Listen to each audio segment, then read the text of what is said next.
Hello, students, and welcome to Business 101 Introduction to Business. In this short lecture, we'll be discussing a little bit about the nature of business. There's a fundamental question that must be asked, and this is, why do businesses exist? For many reasons, primarily to make a profit. And there are two basic types of businesses. The first is for profit. An example of that would be Macy's. And then there's a non-profit. An example of that will be the American Cancer Society. And in every business environment, there exist stakeholders. And a stakeholder is a person, group, or organization that has some type of interest or concern in an organization. These various stakeholders can be impacted by or create an impact on the organization's actions, objectives, goals, and policies.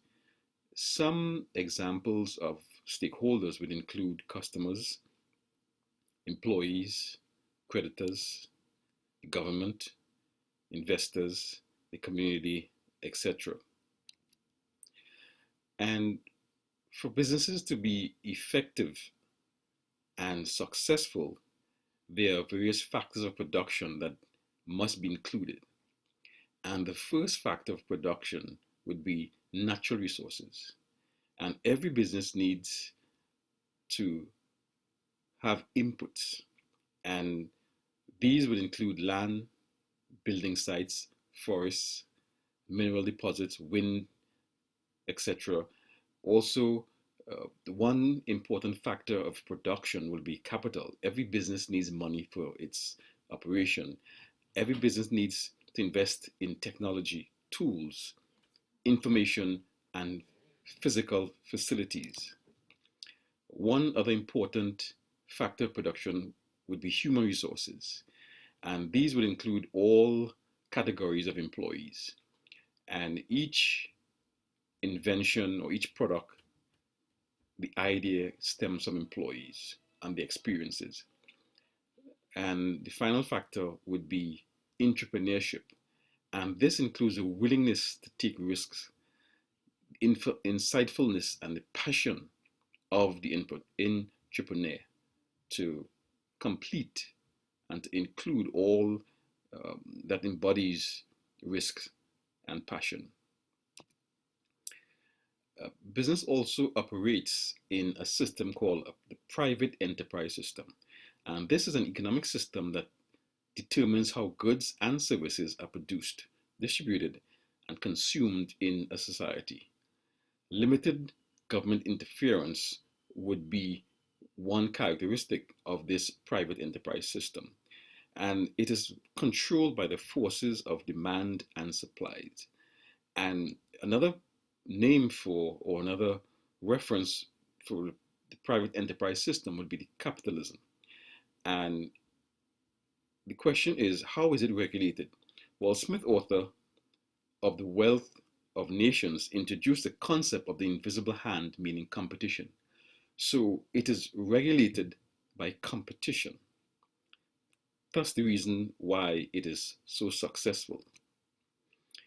And some businesses that thrive in this system and admired by public and all would be McDonald's. This company's success is mainly due to its massive advertising campaign, fostering an atmosphere of creativity for both its products and marketing ideas.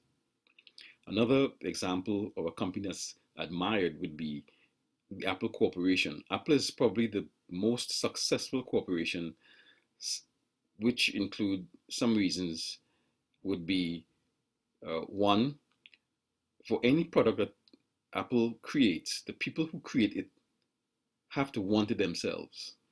The products have to be easy to use. They must be kept simple. 4, they must offer great customer service and in-store experiences. And 5, Apple only makes a product if Apple can do it better.